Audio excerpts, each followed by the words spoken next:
नमस्कार, मैं चुनचुन कुमार। स्वागत है झारखंडी हिंदी न्यूज पर। चलिए जानते हैं आज की छोटी बड़ी सभी महत्वपूर्ण खबरों को। मुखियों का वित्तीय अधिकार से चुनाव होने तक कार्यकारी समिति काटेगी चेक। कोरोना वायरस के मद्देनजर झारखंड त्रिपक्ष पंचायत चुनाव 2020 को स्थगित कर दिया गया है। ऐसे में साल 2015 के दौरान निर्वाचित तमाम त्रिस्तरीय पंचायती राज्य के जनप्रतिनिधियों का कार्यकाल समाप्त हो चुका है। हालांकि जनप्रतिनिधियों को संतुष्ट करने के लिए झारखंड सरकार ने जिला परिषद, प्रखंड समिति और पंचायतों में कार्यकारी समितियों का गठन कर 6 महीने तक कार्य करने के निर्देश दिए हैं। निर्देश के बाद तमाम जनप्रतिनिधि खुश थे, लेकिन अब जब इसका क्रियान्वयन हो रहा है तो इसमें जनप्रतिनिधियों की स्थिति नखदंत विहीन है। मुखिया के वित्तीय अधिकार सीज कर लिए गए हैं। चेक काटने का काम अब सरकारी अधिकारी करेंगे। मन की बात में पीएम ने की झारखंड के दुमका शिक्षा मॉडल की तारीफ। प्रधानमंत्री नरेंद्र मोदी ने रविवार को अपने मासिक रेडियो कार्यक्रम मन की बात में झारखंड के दुमका के शिक्षा मॉडल की चर्चा की। कोरोना काल में लॉकडाउन के दौरान स्कूली शिक्षा जारी रखने के लिए दुमका में किए गए अनूठे प्रयास की सराहना। मन की बात कार्यक्रम का प्रसारण सुबह 11 बजे हुआ। यह मन की बात का 73वां संस्करण था। मन की बात कार्यक्रम में दुमका मॉडल का जिक्र होने और प्रधानमंत्री के श्रीमुख से तारीफ सुनकर शिक्षक, छात्र और स्थानीय लोग भी गदगद हो गए। जाने कब खुलेंगे झारखंड के सिनेमा हॉल, सरकार देने जा रही मंजूरी। बड़े पर्दे पर मनोरंजन का आनंद लेने के लिए सोच रहे लोगों के लिए अच्छी खबर है। कोरोना वायरस संक्रमण के कारण बंद हुए सिनेमा हॉल अब जल्द ही खुलने वाले हैं। केंद्र सरकार ने रविवार को इस संबंध में गाइडलाइन जारी कर दिया है। अब फैसला राज्य सरकार पर है। बताया जा रहा है कि झारखंड की हेमंत सरकार भी इस संबंध में जल्द ही ठोस निर्णय लेने वाली है। 5 फरवरी को मुख्य सचिव की अध्यक्षता में उच्च स्तरीय समिति की बैठक होने वाली है। इस बैठक में सिनेमा हॉल खोले जाने पर झारखंड सरकार निर्णय ले सकती है। सिमडेगा में महिला कॉलेज का राज्यपाल ने किया उद्घाटन। बोली, नारी शिक्षा से विकसित बनेगा देश। झारखंड की राज्यपाल द्रौपदी मुर्मू ने रविवार को सिमडेगा में नवनिर्मित मॉडल डिग्री कॉलेज एवं महिला कॉलेज का उद्घाटन किया। इस मौके पर राज्यपाल द्रौपदी मुर्मू ने कहा कि झारखंड दूसरे राज्यों से अलग है। यहाँ महिलाएं पुरुषों की अपेक्षा अधिक है। राज्यपाल ने कहा कि जहाँ महिलाएं शिक्षित होती है वहाँ का समाज, राज्य और देश सभी प्रगतिशील होते हैं। इसी परिकल्पना के साथ सिमडेगा में महिला कॉलेज और मॉडल डिग्री कॉलेज का उद्घाटन किया गया। इससे क्षेत्र के छात्र छात्राओं को उनके ही क्षेत्र में बेहतर शिक्षा मिल सकेगी। उन्होंने कहा कि कॉलेज में हॉस्टल सुविधा होनी जरूरी है, जिससे कि छात्राएं कॉलेज में रहकर पढ़ाई कर सके। झारखंड संयुक्त प्रवेश प्रतियोगिता परीक्षा का रिजल्ट जारी। झारखंड संयुक्त प्रवेश प्रतियोगिता परीक्षा पार्षद ने झारखंड संयुक्त प्रवेश प्रतियोगिता परीक्षा का परिणाम जारी कर दिया है। यह परिणाम 18 से 20 जनवरी को कंप्यूटर आधारित ली गई थी। पार्षद ने इस परीक्षा के मॉडल उत्तर ईमेल के माध्यम से सभी अभ्यर्थियों को भेजे थे। उन पर आपत्ति लेकर समीक्षा के बाद संशोधित मॉडल उत्तर पार्षद की वेबसाइट पर जारी कर दिए गए हैं। बता दें कि इस परीक्षा के माध्यम से agriculture, veterinary, forestry, history culture, agricultural engineering, fisheries व डेयरी टेक्नोलॉजी साइंस विषयों के स्नातक पाठ्यक्रमों में नामांकन होता है।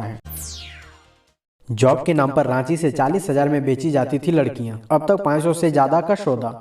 झारखंड में मानव तस्करी के मामले में गिरफ्तार पूनम बारला को जेल भेज दिया गया। पुलिस का दावा है कि पूनम प्लेसमेंट एजेंसी संचालित कर बड़े ही सातिराना अंदाज में लड़कियों की तस्करी कर रही थी। पूनम को रंगे हाथ पुलिस ने बीते शुक्रवार को रांची एयरपोर्ट से ह्यूमन ट्रैफिकिंग के आरोप में गिरफ्तार किया। पुलिसिया पूछताछ में ह्यूमन ट्रैफिकिंग के आरोपी ने पुलिस के सामने कई राज खोले और बताया कि एक बच्ची को दिल्ली ले जाने के एवज में उसे 40,000 रुपए बतौर कमीशन मिलता था। रांची पुलिस के द्वारा गुरुवार को रांची एयरपोर्ट से पूनम बारला नामक एक महिला को 7 लड़कियों के साथ गिरफ्तार किया था। सभी बच्चियां खूंटी जिले की थी, जिन्हें काम दिलाने के नाम पर हवाई जहाज से दिल्ली ले जाया जा रहा था। रामगढ़ में नए नगर परिषद भवन के स्टोर में लगी भीषण आग, लाखों की संपत्ति जलकर राख। 1 महीने पहले सीएम हेमंत सोरेन ने किया था उद्घाटन। झारखंड के रामगढ़ जिले में करीब 900 करोड़ की लागत से नवनिर्मित नगर परिषद भवन के स्टोर में रविवार को अचानक आग लग गई। आग लगने से स्टोर में रखी लाखों रुपए की संपत्ति जलकर राख हो गई। आग की लपटें उठती देख तत्काल इसकी सूचना वरीय अधिकारियों और दमकल विभाग को दी गई। इसके बाद सूचना पाकर पहुंची फायर ब्रिगेड की टीम ने आग पर काबू पाया। मिली जानकारी के मुताबिक रविवार को छुट्टी का दिन होने के कारण नगर परिषद कार्यालय में कोई कर्मी मौजूद नहीं था। ऐसे में अचानक आग और धुआं की लपटों को देख तत्काल इसकी सूचना जिला के अधिकारियों को दी। झारखंड के कोडरमा में आरपीएफ को बड़ी सफलता। तस्करी कर ले जा रहे 2.5 लाख के कछुए जब्त। झारखंड के कोडरमा जिले में रविवार को आरपीएफ को बड़ी सफलता हाथ लगी। आरपीएफ की टीम ने रेलवे स्टेशन से करीब 2.5 लाख का 115 कछुआ जब्त किया है। बताया जाता है कि आरपीएफ की टीम गश्त पर थी, तभी रेलवे स्टेशन पर कुछ संदिग्ध बोरे व झोले मिले। जाँच में इनमें से 115 कछुए निकले। इसकी कीमत करीब 2.5 लाख रुपए है। कृषि बिल के खिलाफ कांग्रेस की ट्रैक्टर रैली। कृषि मंत्री बोले, कॉर्पोरेट के हाथों सौंपने के लिए लाया गया है कानून। सरकार की 3 नए कृषि कानून के विरोध में कांग्रेस ने ट्रैक्टर रैली का आयोजन किया। रविवार को पूर्व निर्धारित कार्यक्रम के तहत गोड्डा के कारगिल चौक से देवघर के लिए ट्रैक्टर रैली का आयोजन हुआ। कार्यक्रम की शुरुआत राज्य के कृषि मंत्री बादल पत्रलेख के साथ जामताड़ा विधायक सह अल्पसंख्यक आयोग के चेयरमैन डॉक्टर इरफान अंसारी और पोड़ैयाहाट विधायक प्रदीप यादव ने संयुक्त रूप से सिद्धू कानू की प्रतिमा पर माल्यार्पण से शुरू हुआ। इस दौरान कार्यक्रम को संबोधित करते हुए झारखंड के कृषि मंत्री बादल पत्रलेख ने कहा कि किसानों को पीएम मोदी की सरकार ने छलने का काम किया है। किसानों का ऋण माफ होगा, सुविधा मिलेगी, लेकिन आज तक कोई समाधान नहीं निकला। उन्होंने कहा कि राज्य की हेमंत सोरेन सरकार ने जो कहा वो कर दिखाया है। किसानों का ऋण माफ हुआ और आगे भी कई योजनाएं हैं। झारखंड में जल्द लागू होंगी 4 लेबर कोड। असंगठित क्षेत्र के श्रमिकों को भी मिलेगी ईएसआईसी की सुविधा।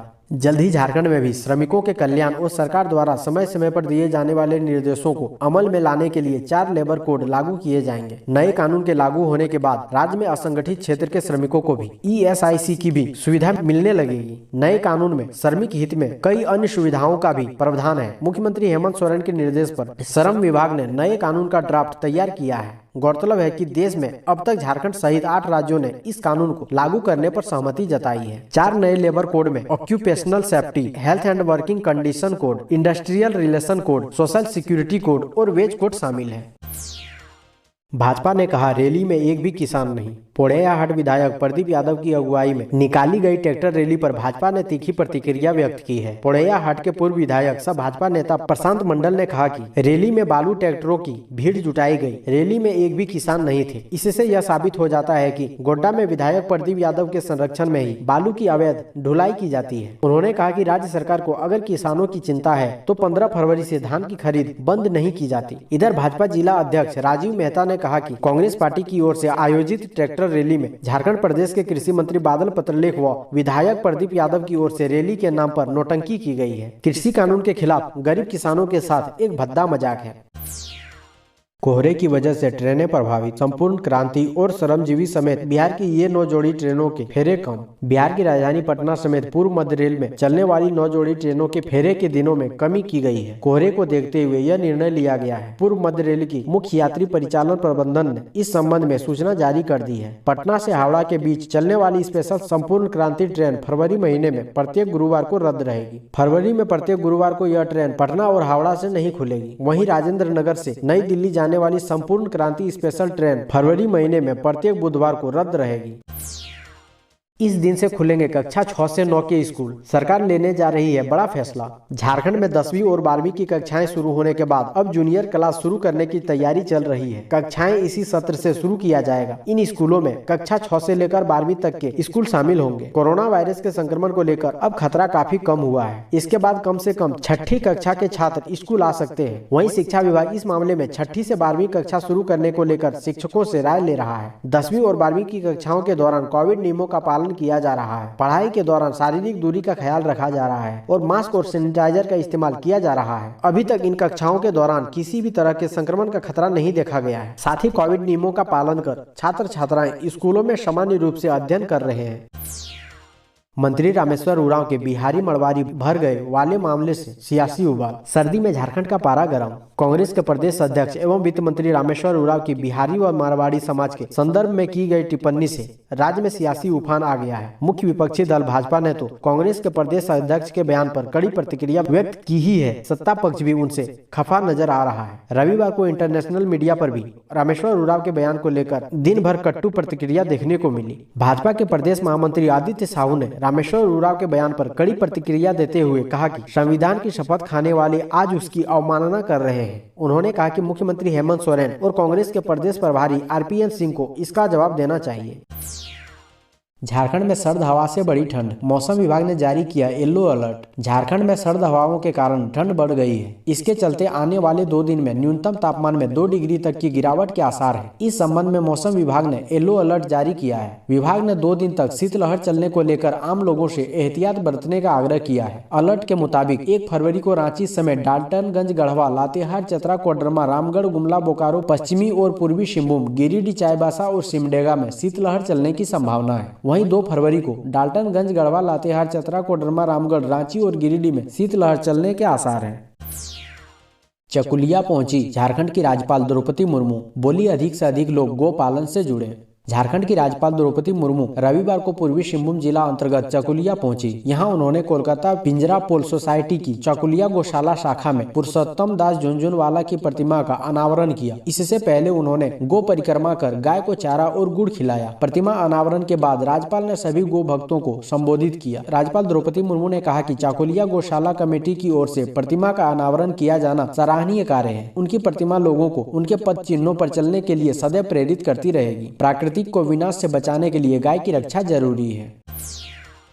मिड डे मील की अजीबोगरीब व्यवस्था। एक दिन में बच्चे खाएंगे 6 महीने के 40 अंडे का कोटा। झारखंड के प्रारंभिक स्कूलों के बच्चे 6 महीने के 40 अंडे का कोटा एक दिन में ही खाएंगे। बच्चों को अगस्त 2020 से जनवरी 2021 तक अंडा की राशि नहीं दी जा सकी है। इसलिए अब झारखंड मध्याह्न भोजन प्राधिकरण इन 6 महीने के अंडे के लिए राशि उपलब्ध कराएगा। इस राशि से स्कूल प्रबंधन बच्चों को एक साथ 6 महीने का अंडा या फल खरीद कर उपलब्ध कराएंगे। हर बच्चे को करीब 40-40 अंडे मिलेंगे। पहली से 8वीं तक के स्कूली बच्चों को पोषाहार के लिए सप्ताह में 2 दिन सोमवार और बुधवार को अंडा या फल देने का प्रावधान है। इस आधार पर किसी सोमवार या बुधवार को छुट्टी नहीं रहने पर हर महीने अधिकतम 8 अंडे मिलते हैं। अप्रैल 2020 से मार्च 2021 तक 84 दिनों का अंडा छात्र छात्राओं को मिलना है।